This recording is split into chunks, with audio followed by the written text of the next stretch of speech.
I've been hearing a lot lately about men don't talk, but in my experience, men do talk, just people aren't listening.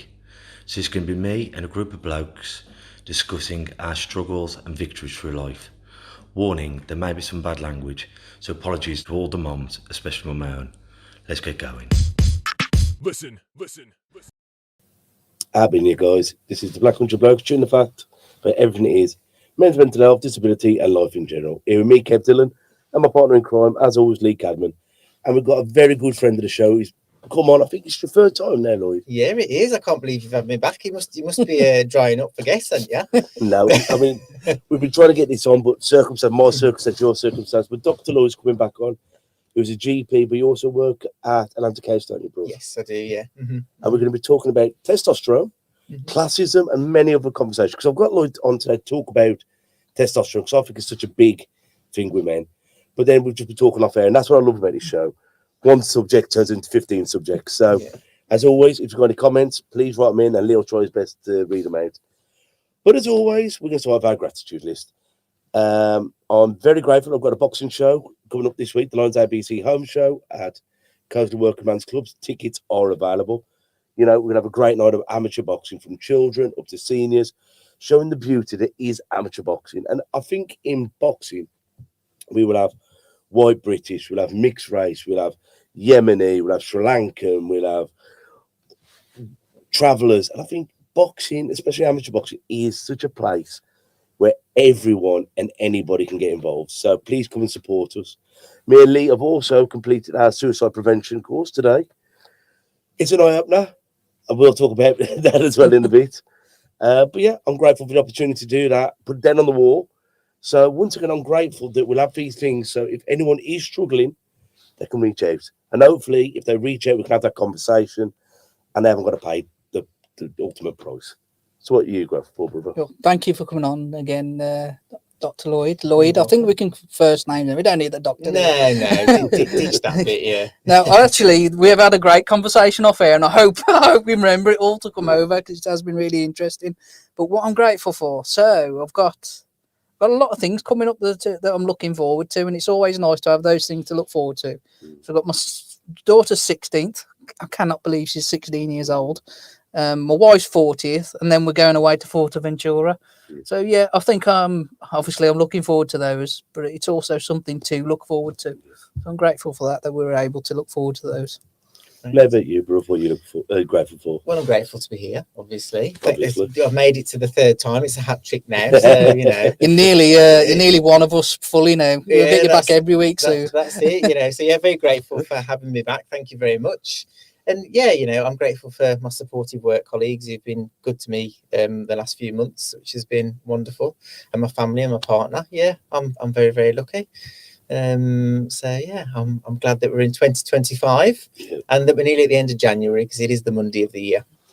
Well, it is nice that it's not getting dark till 5. Yeah, that simple thing, you know, when we've got no windows in the club.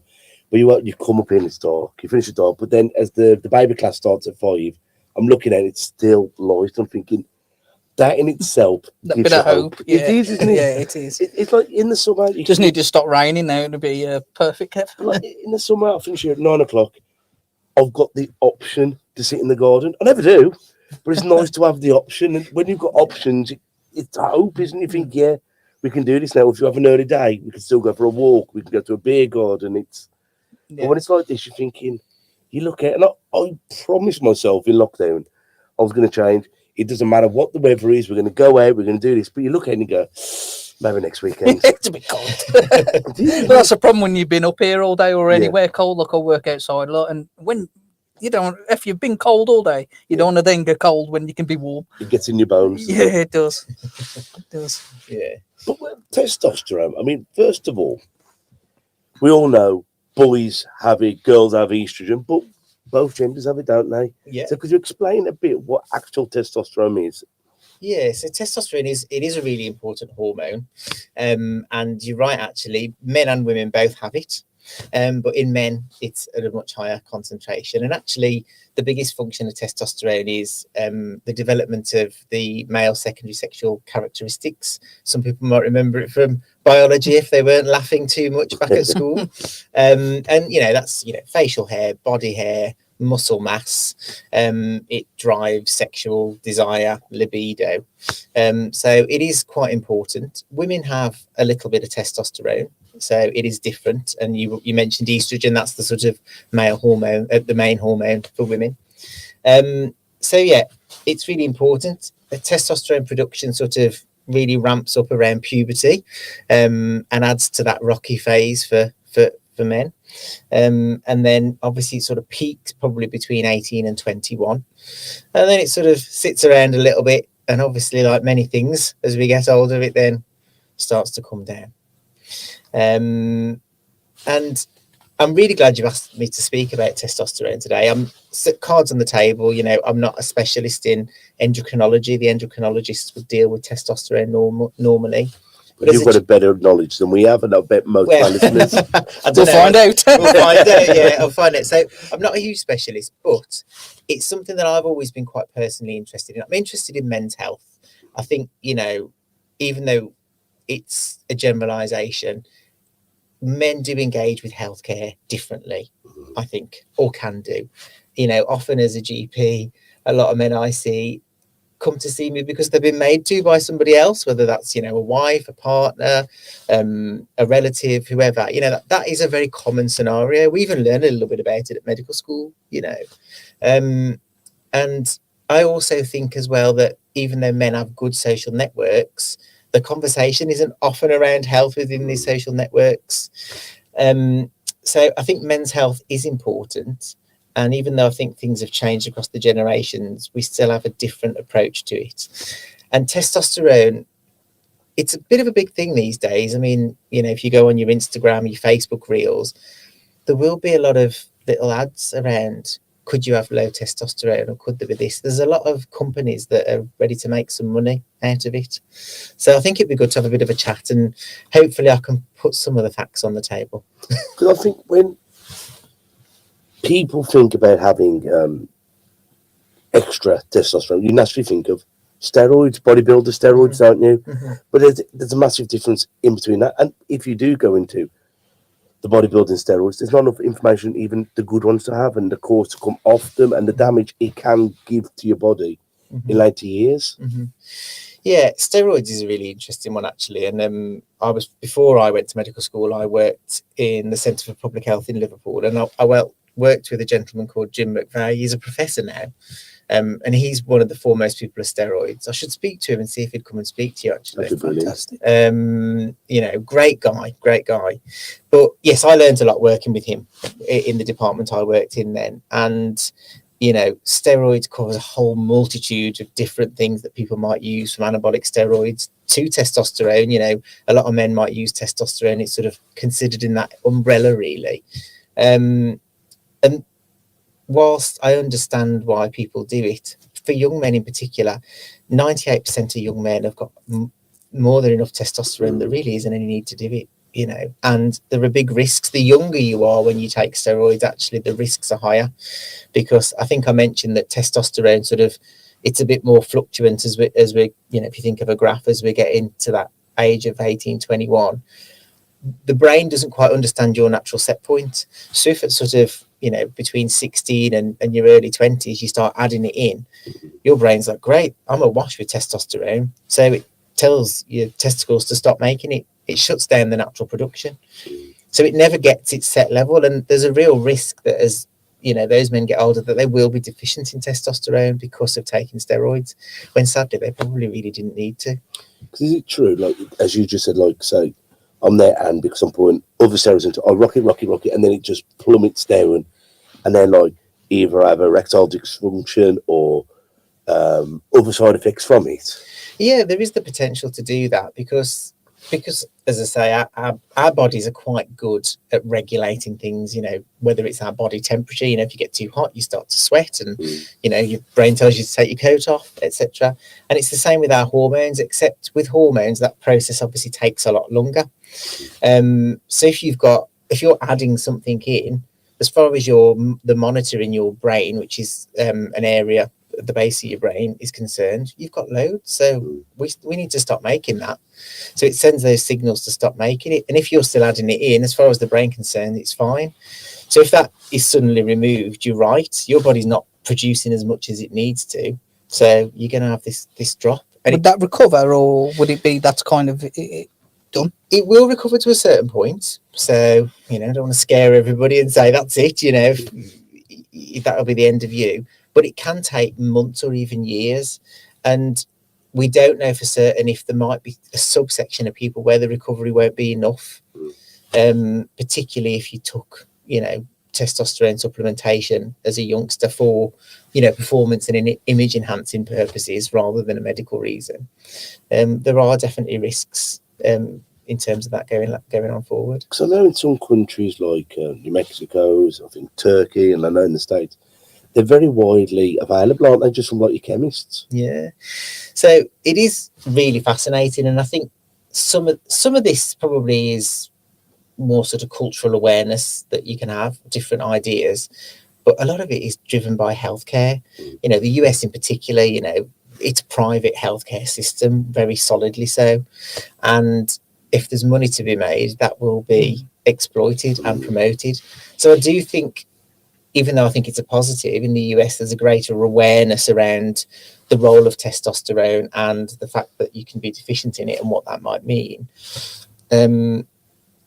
I think there's probably a lot of people who will necessarily end up on testosterone because for these private healthcare companies, it's an easy win to make some money.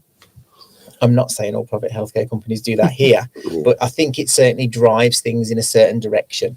And whereas in the UK, I'd probably be honest, I actually think we're a bit behind when it comes to testosterone from the medical perspective.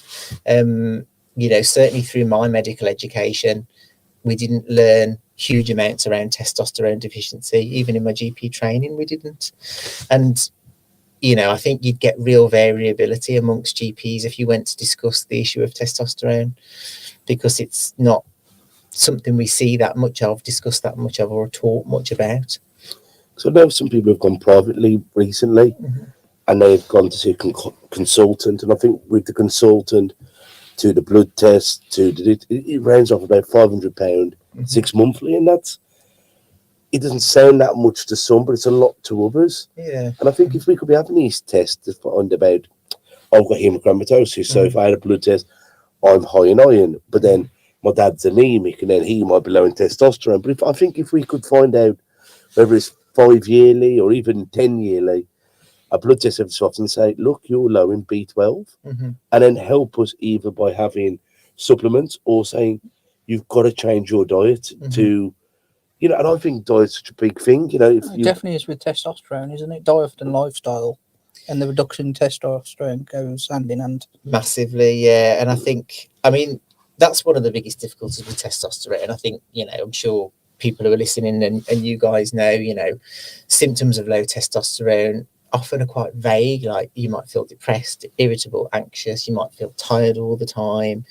You might have lost some muscle mass. You might be having problems getting an erection, or you might not have the same sexual desire, and whilst we don't want to always talk about that even to our mates, and you're saying some of it, it's quite heavy stuff, isn't it? You're not going to just pop round to your mates and be like, I can't get an erection, or I don't feel as attracted to my partner as I did before. It's not something that just drops off, is it? And you definitely want to say that to your partner, because they take it as an offence, whereas it could be something medical. It could be. And when you're talking about sex and your body and your arousal, they are embarrassing subjects, aren't they? Yeah, I think we do find it hard to talk about, and I think but it is important that we do, because it's something that affects us all. Yeah.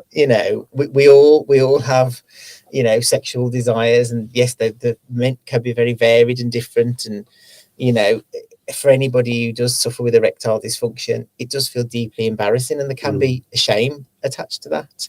But actually, if we spoke about it more men would realise that it's a lot more common than you think, and it doesn't make you any less of a man or any less of a person or anything. It's just something that can happen for loads of reasons. And sometimes with everything, it's like more pressure you put on yourself.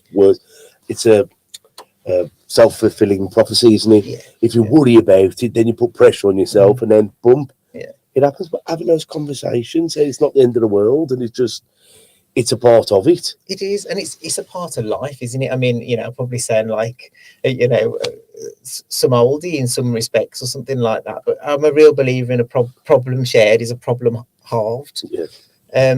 It really does help, because as you said, if you're having a problem, I don't know, say with erectile dysfunction, and you feel mortified, you feel shame, you don't talk about it, you're carrying it on your own, weeks, months, and it's probably going to make it worse, because then you're stressed about it, and you're even more stressed about the problem, and you're avoiding it, so it becomes bigger and bigger. And that's supposed to be a fun activity, but when you put too much pressure on yourself to have fun, it becomes a nightmare, because you're dreading it. But if you can have that with people going, look, it's happened to me, Bert. Yeah. And look, it's all right. Have you tried this? Have you tried not drinking too much, or don't do this, or do, and those little, once again, not every shoe fits, but go, well, let's try it, trial and error, and just get back into the moment and enjoy it. And the thing is, I don't know, say there's six of you in your friendship group, and you're all men, it may be that you're the one that speaks about it, and then somebody else says, you know what, I'm having similar issues, or I've had similar issues, and this is what I did, and you don't feel so alone. There's a connection there, isn't it? It's like, actually, there's nothing abnormal about this. It's what's happening. Exactly. But I think sort of coming back more to these symptoms of low testosterone, it's so many things can cause those symptoms. And I think that's important, because I'm guilty of this. I think it's human nature. If you're suffering from those things, it's nice to think, oh, well, my testosterone might be a bit low, so if I top that up, it's going to fix it all. Whereas actually there's a whole variety of things it's probably more likely going to be for most men than it will actually be low testosterone. Well, I was convinced because I used to slam a lot of heavy weights, and I've always been a strong guy, and over the last 10 years, definitely, I can't lift as much. I've had foggy head, and I went and got myself tested, and I was 33, and I thought, I think I phoned you up for the results. I phoned you, and you said, well, actually, Kev, you're all right. But in your mind, because you think, well, I'm not as robust, and I'm not as horny as much, and I'm not this and all that, you're thinking, I'm just an old fart. And I'm happy being that, but I was thinking maybe I need a top up. But by having that reassurance, you go, well, actually, it's probably a million and one things. You're just getting older and fatter and smellier. In some ways, it'd be nice to hear that, because at least you found out what it was. Yeah. And it's a relatively easy fix, isn't it, if you do find you're deficient? Yeah, and I think, and that's the important point I suppose I want to make. Testosterone should be something you consider, and there's no shame in if you do go and speak to your GP because, you're feeling depressed or tired, or you're having troubles with erections, or whatever these things are. And, just to reassure people, we're really used to hearing those things. I know it doesn't make it easier to say, but, as doctors, we hear a lot, and we hear a lot of it. It should be in the list. I mean, we're trained as doctors, whatever we end up being, to have what we call a differential diagnosis. So, say you've got snotty nose at the top, there's a list of sort of things it may be, and then there's the most common rolling right down to the least. So with the symptoms we've sort of mentioned, low testosterone's in there, but it is lower down the list for most people, particularly if you are younger. As I mentioned, that in men 60 plus, testosterone really does start to drop. And I'm not saying a man who's in his 30s can't have low testosterone, but it is much rarer. It's more likely going to be lifestyle, life stress, something else that's going on that's causing these problems than testosterone. But if it's on your mind and you speak to a healthcare professional, say it. There's no shame in saying, could it be my testosterone? Because if you have some bloods done, you can have that talked through and have it added. Is there any trick to the trade to boost your testosterone naturally? So the complicated thing about testosterone is it's so different in different men. And whilst with any blood test, you get a range, don't you? And, you can sit sometimes just outside of that or in it. It is varied. And interestingly, a lot of old sort of, going way back, sort of old research, maybe 50, 60 years ago, there were ideas that, the more testosterone you had, the more manly you would be. Men with high testosterone would be more aggressive, and they'd be bigger and hairier, and, they'd want to have sex all the time. But studies that have looked into that, it's not true. Having loads of testosterone doesn't mean all of these things. So in terms of general testosterone, it's like many other things, general well-being, actually. Things that lower testosterone, stress does, being overweight, and actually being overweight is a real big one. The more overweight you are, the more negative impact it has. And if you sort of go into moderate or severe obesity, it the protein that carries testosterone, it's called sex hormone binding globulin. So a fairly well named one for a medical term, actually. You know, it's not too bad. That protein is less. So even though you might be producing testosterone, it's not being carried around the body. So weight's a big one. Those two things alone will help to, you know, make you feel better and reduce loads of other risks, but keep your testosterone levels more stable. You can't change aging. You know, your testosterone will fall, but you know, age is getting old is a privilege not afforded to everybody. So you know, trying to keep a positive spin on that. Even though, you know, you find that more hair comes out here and more hair grows out here. I'm a doctor and I don't know how that works. Or with the barber shaving your ears more than shaving your head. Just like, you know, why can it grow so well here now?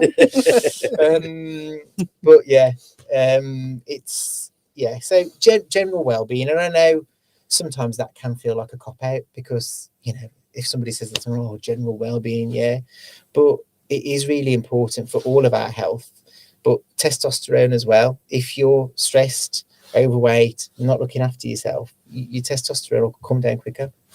So I've got you here because I was talking to someone the other day and it's just popped into my head because you were saying all men are different, and I looked into something the other year but didn't pursue it too much. And like, you know, there's diets for different people, and there's like an Atkinson diet, there's this diet, and something I liked but didn't delve into enough.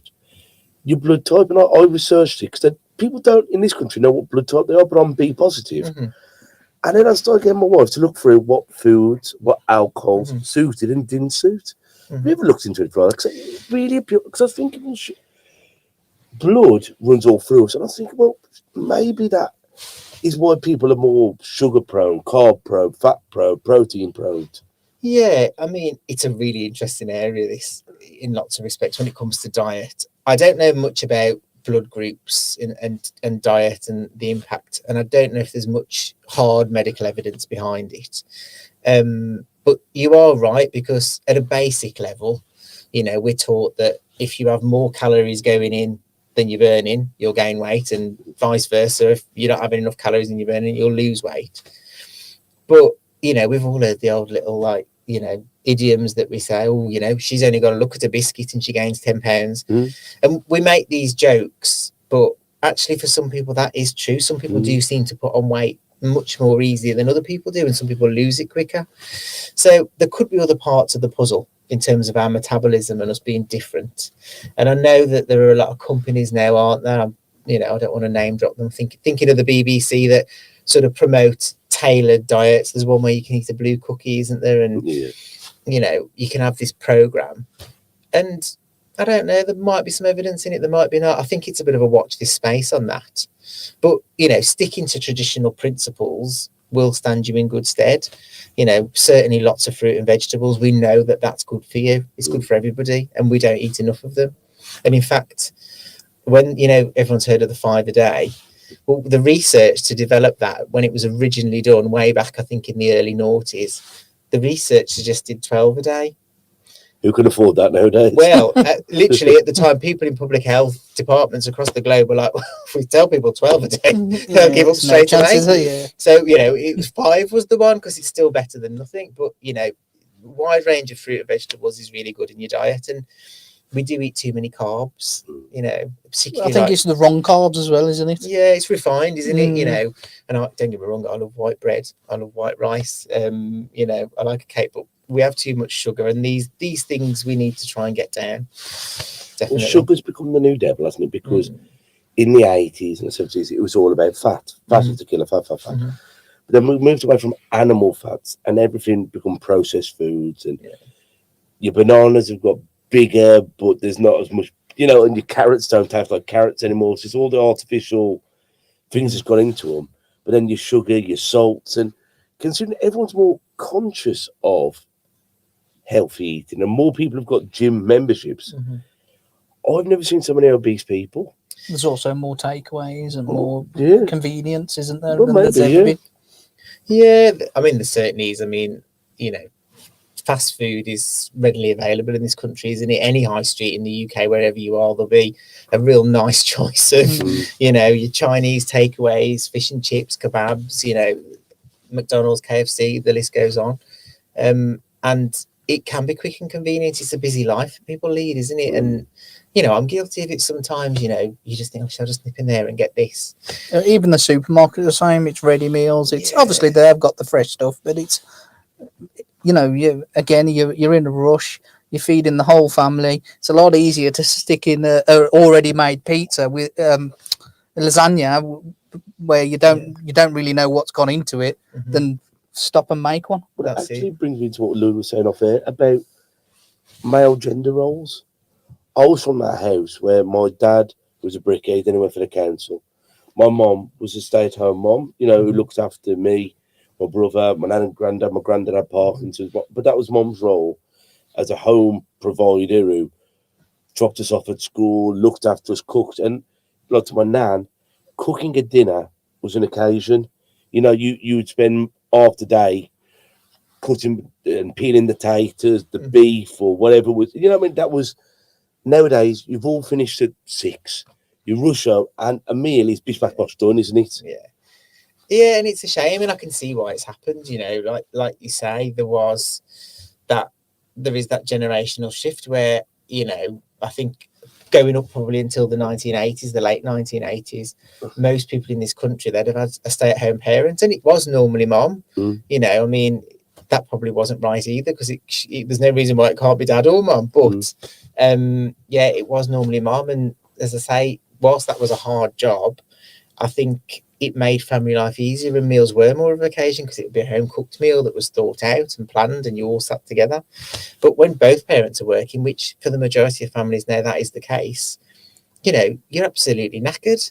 And it must be so hard, you know, you come home at the end of the day, you know, the kids are excited to see you, but they're being annoying, and, you know, they're getting at you and everything's getting at you. And do you really want to start cooking a meal from scratch? It's not realistic, is it? And sometimes you say, mom, dad, and often now, nan and granddad are still working. Yeah. So haven't got that. But what I wanted to touch on, he was like we were saying about men often now, we don't know how to be a man, because we, as you're saying, we've gone from working blokes, manual blokes, to where do we necessarily fit in now? And it's a hard time to have like the older ones to the younger ones, to the young parents, to us, to teach our children. It's like, well, what am I now? Am I a guard or am I a protector? Am I now got to be more effeminate? And it's so, because mom now knows it takes all sorts for the world to go around. Yeah. But now everyone's got to almost conform to a narrative that isn't suitable for everyone. It is a really difficult one, and I know we touched on it before, didn't we? And even though society's changed and moved on for lots of people, you know, I think the role for men has probably been one of the ones that's seen one of the biggest changes, and yet we don't talk about it. We don't see much conversation about it in the media, and there are two sides to that, because, you know, don't get me wrong, I think it's great that some of the old gender stereotypes are breaking down. You know, this old idea that my grandparents would have probably had, you know, that, you know, a woman's place was to marry her husband and bring up kids and to do these things, and, you know, it was the man's place to go to work. But we've, you know, our parents were brought up in that generation, and then suddenly it has changed, and I think a lot of things have changed for the better. But you are right, that can be quite hard for men in that situation. That's been going on many hundreds of years, hasn't it, up until a certain point, and you'd say that's got to be within your mind that actually my job is to go out and provide for the family. You know, whether it's subconsciously or conscious.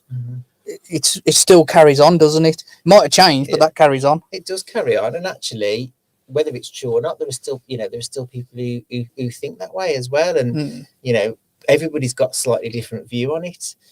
So there can be a bit of a stress on men in that situation, I think, because, you know, it's great to see, and I think this is something else that's changed, that, you know, you get some men who share the maternity leave, don't they, with their partner, and that's great, because actually, why not? You know, if you want to do that and that's what you're into doing, then do it.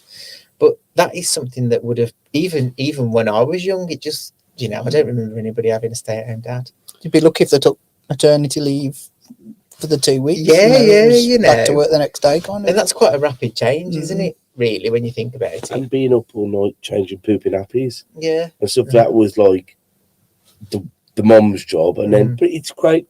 Like, because I see it from all sides, because I was a dad who was changing pooping nappies. I've got a daughter, and I want her to be a strong, independent, proud woman. You know, I want her to have all the opportunities that a man would have. So I see it through a daddy's eyes, how I want my daughter to be treated. But then I also see it from a man, because I'm thinking, well, and these are terrible stereotypes, but it's like, if you don't work, oh, you're a bum because you don't work, you just stay there, man. But then if you go working, oh, well, you don't spend time with the baby. Dude, and it's so you think, well, I'm just trying my best to navigate my life as well as I can. And on both sides of the fence, there's judgment. And sometimes it makes more sense. For years ago, men got paid more than women, definitely, without a shadow of a doubt. Actually, that bridge has been, it's not closed, but it's certainly better than it was. So sometimes women, it makes more sense for your wife to go out to work because she's got a better job or whatever than you to go out for work. But they're still shy. What? He's a stay-at-home dad. Yeah. You know, it's still an odd thing, isn't it, really, when you hear that? And that's the thing, you know, no matter how open-minded you are or liberal as a person and all that, we're still influenced, aren't we? We're influenced by our upbringing, and, you know, our parents' upbringing was influenced by the generation that brought them up before, and you've got societal views. And, yeah, you know, there still is this pervasive idea that, you know, in a heterosexual relationship between a man and a woman, you know, that the woman should, you know, do certain things and the man should do certain things. And that's not true. The lines rightly have blurred. I think that's a good thing. And I think it would be nice to see a situation where, if in a heterosexual relationship, the woman happens to earn more money, why shouldn't she be the one who continues to work full time and, you know, somebody works part time? But I think the biggest scandal of it all really is actually we've got to a point where both parents are having to work full time to make ends meet. And something's gone wrong if actually for so long only one parent worked, whereas wrongly it might have been under gender stereotype rules. But, you know, how have we got to the point where both parties are having to work full time? One parent could work, you could own a home and have a holiday. That holiday might only be to real. But you could have a family holiday every year, and it didn't matter where you were because you were with your family bubble.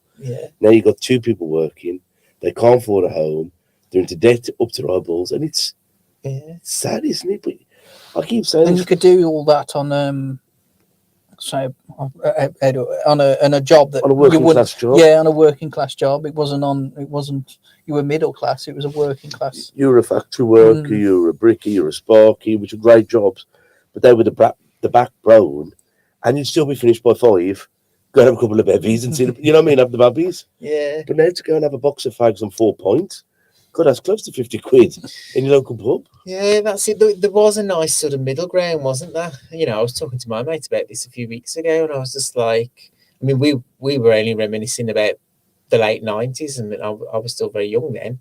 But I was like, I feel like we had it so much better, and we didn't even know. It was like we peaked, and no one noticed, you know. It was £1.50 a point. And I know that was like, let's call it 99, let's call it 2000. 25 years ago, but it's gone from £1.50 to £5.50. I think a massive more in the margin. And even then, the 80s and 90s, not so much 80s, but in the 70s and 80s, you had recessions.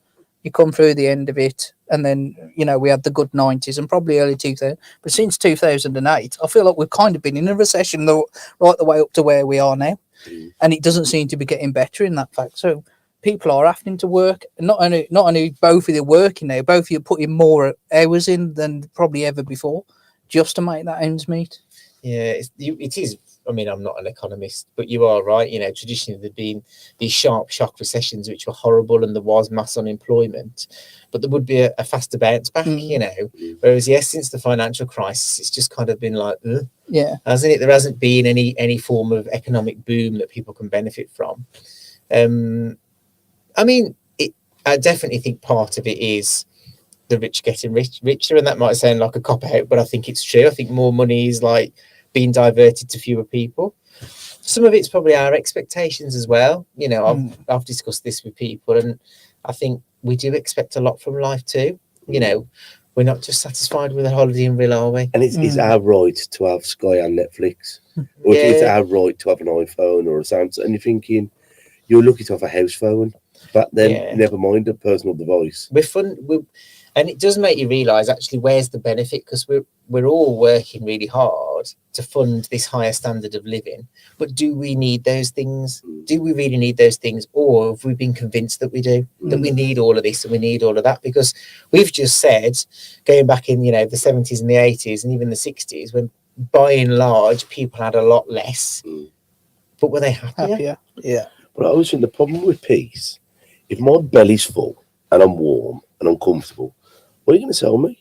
But fear sells. If they go, your daughter's going to get bullied if you don't get the new iPhone. I don't want to get bullied, and your wife's going to leave you unless you take it to Barbados, and your neighbours will frown on you unless you have your windows done. So if you're in that pocket fear and keeping up not only with the Joneses but the Kardashians, you're in that state of, I don't want to be left behind, and that's a sad state to be in, isn't it? You're only racing with yourself as well. That's the irony of it, isn't it? Because, you know, you just holding, you know, judging yourself for not being able to achieve this, achieve that. I must work harder. I must do this. I must do more.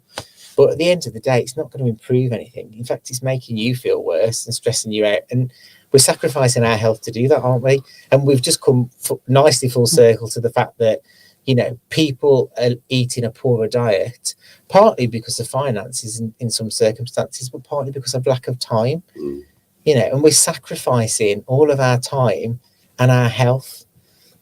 And actually, we probably do need to balance that out somewhere, don't we? Because is that right? Is that a good thing to do? Even like I was thinking when I was a kid, I've never really drank fizzy pop, but you'd have a bottle of fizzy pop for the week, a 2 litre thing, and it was normally like Safeway or whatever, but you'd have it, and it was just called pop, you know, in a roller cola. But that would blast shit. Now, we used to see the kids and they're drinking one of them a go. You must see my house for a lot. I don't drink fizzy pop, but I can guarantee you now there's 24 cans of Coke, 24 Fanta. You know, it's just all. You can't just have a can of Coke. No, there's just tons of it. That was or bottled water. Drives me mad. I used to drink council pop. Yeah, you know, but now my kids take bottled water to school. I'm like, what's wrong with the tap? But it is that it's like all your monsters, which is basically speed for kids. You know what I mean? But you've got all these things. So once again, if you're giving your child a Monster and some Cocoa Pops, then he has a Greg's with a Monster, then he has a McDonald's. You think you've just learned. Back to when we used to have E-numbers. You know, we used to wear E-numbers. You go, that's got too many E-numbers. And you go, oh, bloody hell, he's bouncing off the walls. Whereas nowadays, he's just giving kids speed with no exercise. And you're wondering, what? He won't sleep because he's buzzing his head off. He hasn't done anything apart from turn his computer or his tablet or X, Y, and Z, but he's just speeding. It is. And I mean, it's difficult, isn't it? Because, you know, I don't. And I know you guys are the same. I don't want to judge people because, you know, we're all guilty of these things. But I think, you know, if you've got kids and you're both working full time, you know, like when we were kids, if your mom wasn't at work, I think it was easier for your mom to discipline you.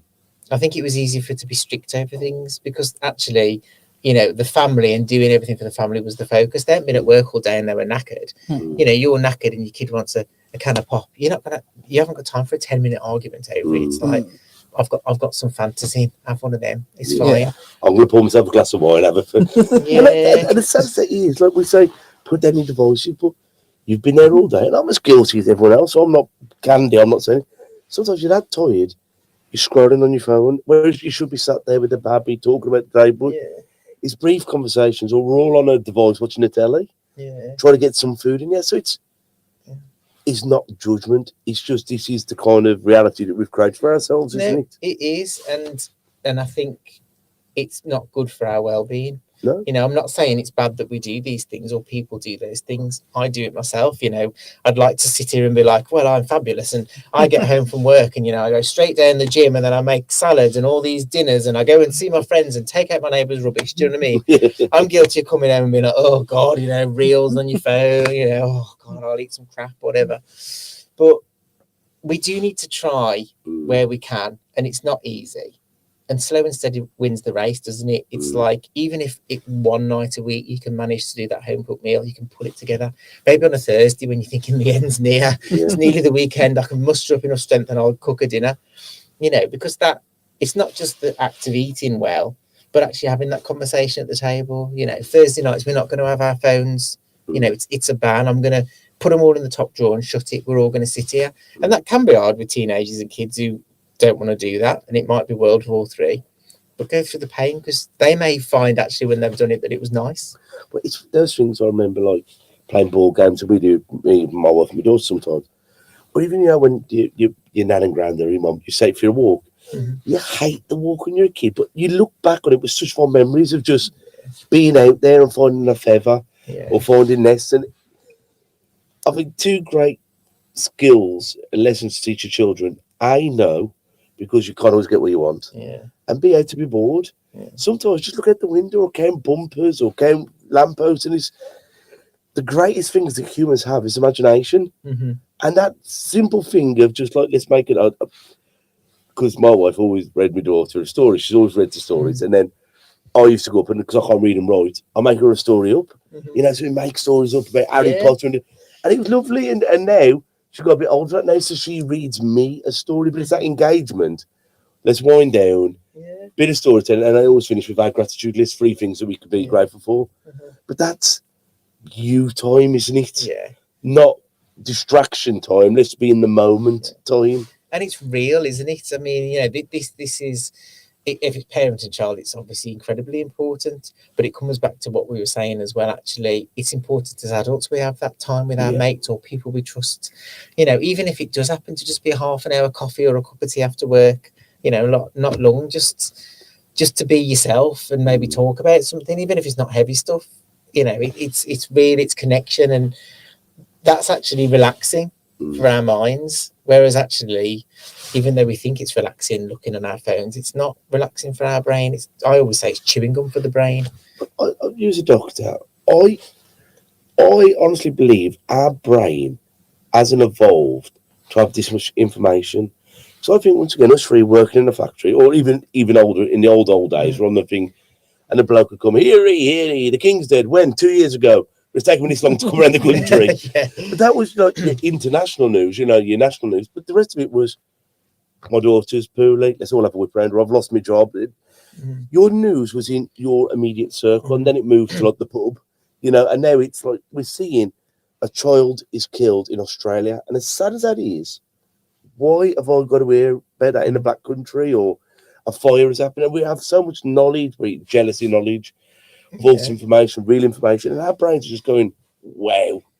Yeah, there's probably something in that, really. I mean, we do live in the age of 24-hour news, don't we? And over the years, you know, news companies and media outlets compete to be the first to like get that information. It's just like, and sometimes, you know, it's as horrible as it's been, something catastrophic happens in the world, and there's been plenty of examples in the last few years, sadly. You know, the BBC News channel will switch to this live reporting, and the website will do the same. Actually, over 3 hours, all they're doing is regurgitating the same stuff, because there's nothing new to say. They don't know anything more. Nobody else does anything more. But it puts, you know, if you're watching, it puts you into high alert. You know, this is live, this is different. But the same thing is just being repeated over and over again. It's almost like an addiction to a drug, isn't it? Well, how many children have had here, especially when Ukraine and Russia went to war? How many parents are saying about their children having panic attacks, thinking World War III was happening? I was thinking children should be exposed to that. But it's everywhere, because you give them the tablet and they're scrolling through, and next thing you know, a baddie's talking about this and this is happening, and their little brains. And it's like, back in our day, if the news was coming on twice a day, 3 times a day, whatever it was, you could say, go and play with your Lego, we're watching the news, if something bad was happening. Or But nowadays, you don't know what they're watching on their little shorts. And before you know it, before your ears have perked up, they've heard something, their brain, their maturity isn't equipped for. Yeah, it's like a constant stream of information, isn't it? And you're right. You know, the brain isn't really it hasn't evolved to be bombarded in that way, and a lot of the information is stressful on top of a stressful life.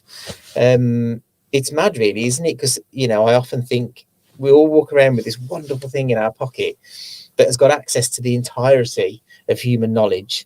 You know, I mean, do you remember, like, you know, we're old enough, aren't we, to say this? When we were at school and you got set a project on such a person, it was a nightmare. Yeah. You know, on Saturday you had to find yourself going to the library, encyclopedia, get read the all book, through and it. you discover that, you know, there was only 5 books, and you know, a few other people already got those books out. You know, it was a real trek to go and understand this. Whereas now, you know, you can Google it, you can read all the papers. You know, you don't have to move from your chair. But actually, we're all using this wonderful device to watch crap on a reel on Instagram. Yeah. And you find yourself in that loop, don't you? Because I'm always trying to promote the Black Country Blokes and Lions, so you're posting all the time. But you do go, and it's that dopamine hit, isn't it? Wow, 7 likes, or wow, this one's gone viral, or and you're thinking, I understand why we're doing this, to promote what we're doing, but at the same time, the people you love the most in the world, one of you created, the one you've chose to be with, are sat there, you're thinking, give them a fraction. And I always say, like, I spent the whole world building this fire to keep the world warm. By the time I get home to my wife and my daughter, I'm left with embers. I'm thinking they should have the roaring fire, not the embers. Yeah, and it is sad, isn't it? I mean, I remember seeing, you know, you've probably both seen it. It was a long time ago. One of those sort of, you know, memes doing the rounds on Facebook or Insta, and it was just like, whilst you sat there on your phone and your parents or your loved ones are there, you know, look up, because one day they're not going to be there. Yeah. And it is that, isn't it? It's that quality time we get, and there's less of it now for us, sadly, because of the way we're having to work. And then we're ruining what is left of that quality time by being on our phone, or, you know, moping about something that's happened in the day that's gone, instead of actually like making those connections. And I think it does bring us, you know, back into talking about testosterone as well. And obviously we can talk a bit more about, you know, testing and actually when there is low testosterone. But our general well-being will make a lot of these symptoms happen. You know, all of the things we're talking about are going to lead to feeling fatigued, to feeling a bit irritable and anxious, because you feel bad for yourself because, you know, you haven't done all the things you wanted to achieve this week, and you spent another week, what spare time you had, on your phone or doing this. You know, and you're just sitting there. I found it today doing this. I'm used to walking around doing stuff all day, but actually sitting and listening all day. It's made me tired. Yeah, well, it's the same, isn't it? You're not really doing anything. And you feel a lot more like now. I'm thinking, usually I'm all right. I'm thinking, actually, I could quite happily get asleep. It's not what you're doing. What are you trying to say? Well, no, it ain't like that. Enjoying the but you know what I mean. I do feel. On the screen. It's when your brain's working, but your body's not working. Yeah. And they're the kind of nights where you can't have a good night's sleep because your body's still, well, what we're going to do? Yeah. Well, your mind's thinking, well, I've just done 7 marathons here. And that's why exercise is really important in the modern world. And you mentioned it before, you know, apart from maybe the last 50 years, you know, for the whole history of humanity, we had to be physically active. Even, you know, I mean, right up until the industrial age, we did, because, you know, we farmed and did that. Before then, there was hunter-gatherer. So, you know, it was an active physical environment. And even the Industrial Revolution, you know, there was 200 odd years of physical manual labor as part of that. It's only sort of our generation really that's seen this. In nearly all jobs are sedentary, aren't they? Nearly all jobs are sat down, not doing much. And whilst it is a pain, actually getting some physical activity is so important, because that's not normal for our bodies. And as I said, I'd like to say I went to the gym and did all these things myself, but I'm not so good at doing it. But when I do it, I do genuinely feel better. You know, I might not get the 6-pack and all the other things that I want, but actually I think, oh yeah, that was good. You feel better, don't you? Whether it's walking to school with your child or your dog, or getting it, doing something. There's that saying, the only gym session you'll ever regret is someone you didn't do. Every time you feel like, oh, can't be bothered. But when you get there and you go, even if you want to do 15 minutes, you go, I've done something. Did you? Yeah, I well, feel that's better. it. There's a win there, isn't there? Yeah. If you've just got there, that's the win. And I think as men, I don't know, but I'm sure women are the same, but I'll speak on behalf. Even the smallest win can give you a pat on the back on it. When you know you've done something, you've done the washing. I think up, it's especially if it's something you don't want to do. Yeah. There's something in the brain. I think Andrew Huberman goes into a lot more detail than me, but repeatedly doing things you don't want to do, forcing yourself to do, is really, really good for you. And it grows some part of your brain that I can't remember the name of it now.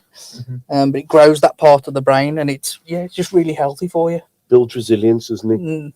I've got to walk the baby to school, even though it's raining. And that's that kind of thing. Well, she's got to get there. I can't drive. And it's that kind of thing. And then you get there and you go, man, I'm a bit wet. If I'm that wet, I'll change my top. But it's not the end of the world, isn't it? But we often put ourselves off by thinking about the wet. Something else, though, about testing. You're going to say that, but I want to talk a bit about classism as well, so remember that, because I remember it was really interesting what you were saying. But like, if you were going to go for a testosterone test, when is the best part of the day to do it? So, generally speaking, we recommend having it done in the morning, an early morning sample around 9 o'clock. So that's actually when the testosterone level's at the highest. So if we obviously took a blood test at 4 p.m, it might come back as low when you haven't actually got low testosterone. And you need to fast as well before, probably for about 8 hours. So it's perfect because, you know, you can have all your normal food and whatever, go to bed. You can have some clear fluids or some water in the morning before you test if you want to. And yeah, have it done around 8-9 o'clock after you've fasted for 8 hours. And if, you know, all of the symptoms that we mentioned at the beginning, if you're suffering from those things and you have been doing for a while, you know, obviously if you felt irritable for 1 or 2 days, you don't need to see your GP. That's probably normal and to do with something that's happened or you didn't do when you got into trouble for. But, you know, if you're sort of worried that you're feeling persistently fatigued, or, you know, your mood's been low for a while, or, you know, you're having issues with getting an erection, or you think, you know, there's something different with regards to your sexual desire, i.e., you know, you used to want to have sex and now you don't. Seeing a GP is really good because, you know, as GPs, we're trained, you know, jack of all trades, master of none. We know a lot about different things. And we can approach it as such. And actually, it could be something to do with your blood pressure that's making you feel fatigued because it's too high. Or it might be to do with something that you didn't think you were so stressed about. But when we start talking about it in the consultation, you're like, this has stressed me out for months and I didn't know because I haven't told anybody. And it's made you feel this way. But testosterone in some men could be the case. So if it's on your mind, mention it. You know, if you see your GP and it turns out that the GP suggests you have some blood tests just to give you a check, mention it if you've thought about it. And then obviously the GP should explain that you need this early morning fasting sample. How do you feel about fasting as a dietary? Because you have lots of different people who say fasting's very good. And I tend to fast a lot, like throughout the day. So I'm up here all day. And some days I find if I more eat, hungry I am. Whereas if I can go, like, now I haven't eaten since yesterday night, but I'll eat when I have my tea. But I'm lucky because I won't snack, so I'll just have like the one meal a day. But do you think it's like different horses for different courses? Fasting's really interesting, actually, isn't it? And it tends to pop up every now and then as a fad thing. And I think we've had a bit of a wave of it. I mean, I don't know if it made it a fad, but Rishi Sunak was a faster, wasn't he? I think I read. I'm going to eat. You know, I think he did quite an extreme one. The one, you know, this one of the types of fasting where you don't really eat for like 48 hours or something, or something like that. Maybe he was hangry a lot of the time, and that's why some things went wrong. But yeah, there is some evidence to support that fasting actually does have some health benefits. And I think, you know, I do often look to evolutionary biology. I'm not saying it's got all the answers, but, you know, for 99% of humanity's existence, we would have lived in times where food would have been scarce. We would have naturally fasted because, particularly during the hunter-gatherer phase of humanity before farming, you know, food wasn't always going to be plentiful, and your tribe would have potentially gone sometimes 2, 3, 4 days of traveling with very little resource or food. So it probably almost feels like a natural feature of being alive.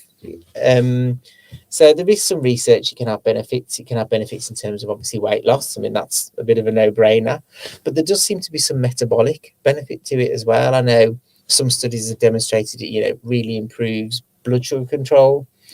And it's one of these areas where somebody does a nice piece of research and then somebody does another and we don't get the same result, which causes the controversy.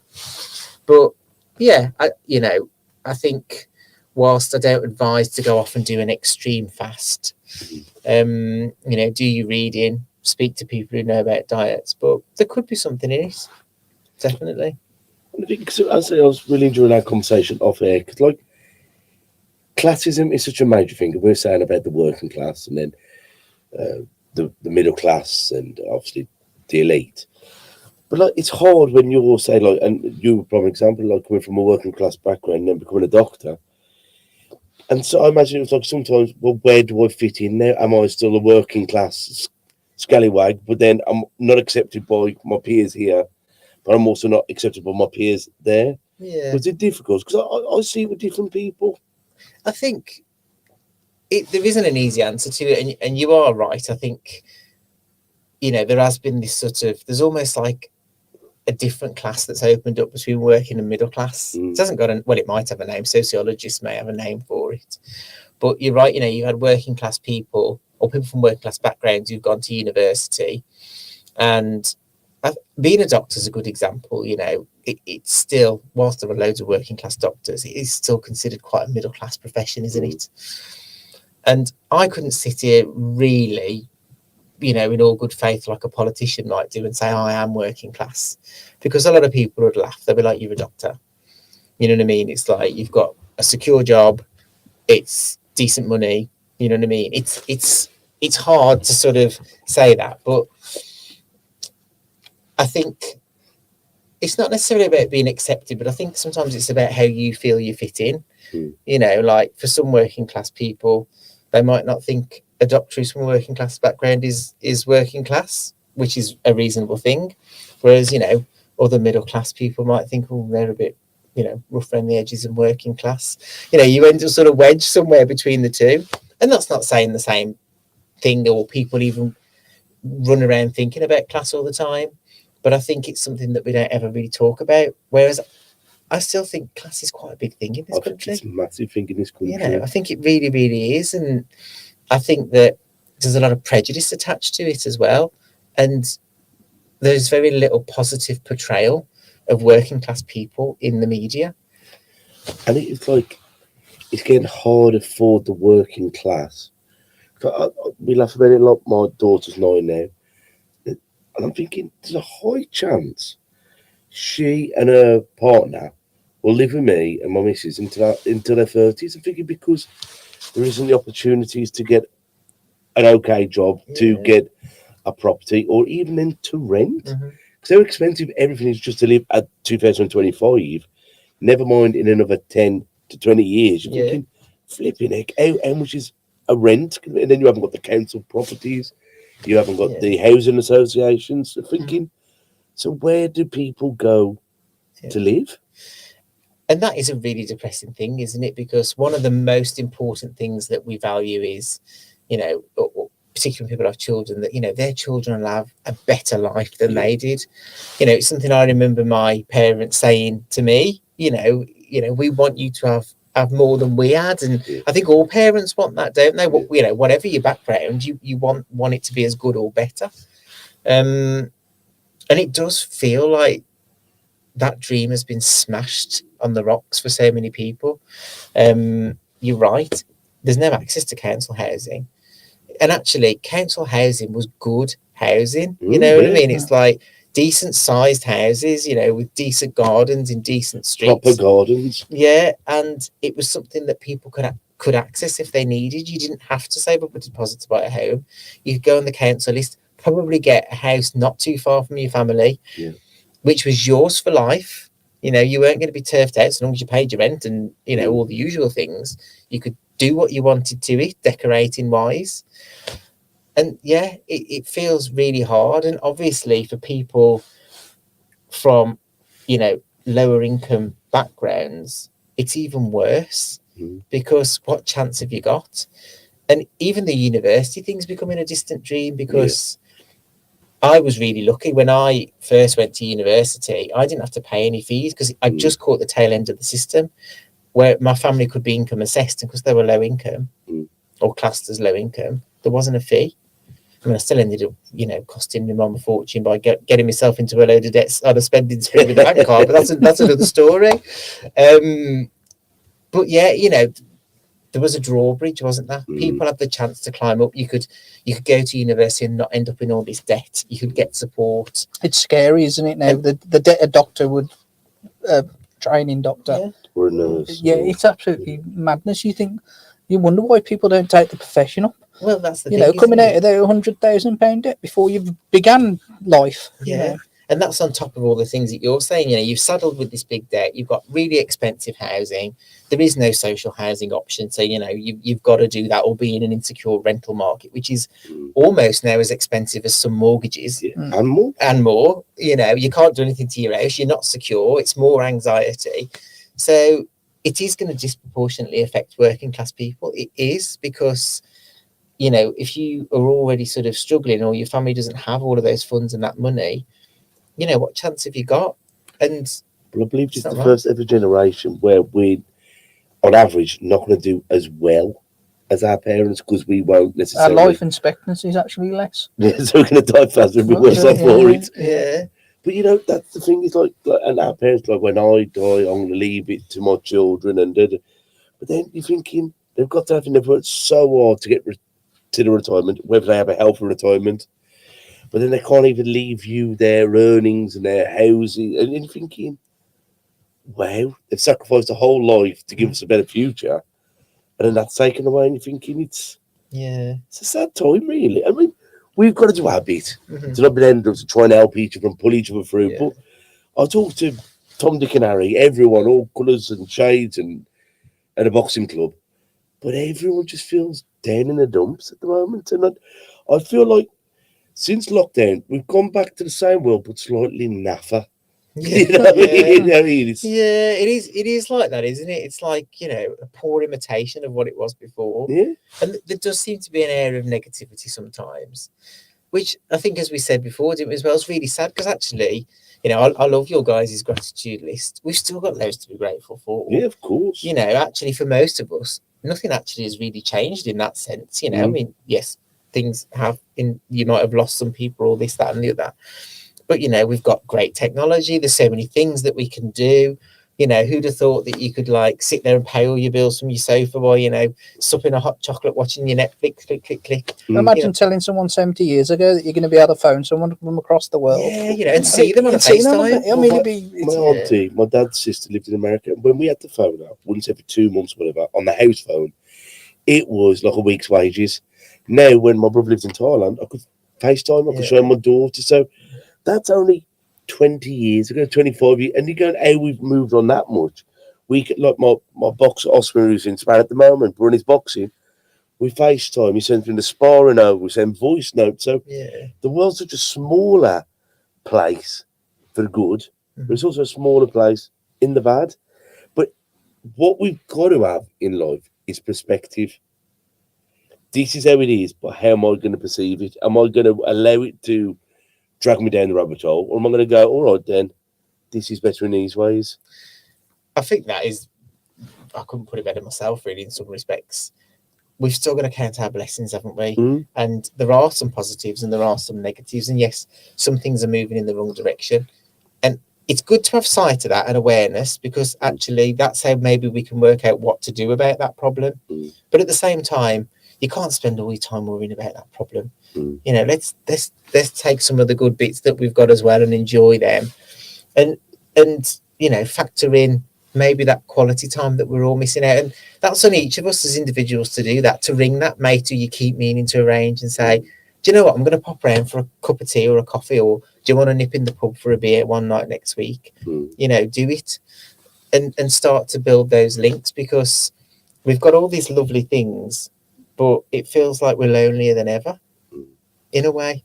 Well, I went out because I went out with the lads on the weekend, lads and girls, and I said, guys, let's consciously take some photos of one another, not for social media. I went, because I've got more photos of my steak and my cocktails than I've my mates I've known for 30, 40 years. I went, this ain't for no one else. It's just like, while we're all healthy and well, having a laugh, because God forbid we don't know when we're going to see each other again. So let's have some physical memory of when we were winning in life. Yeah.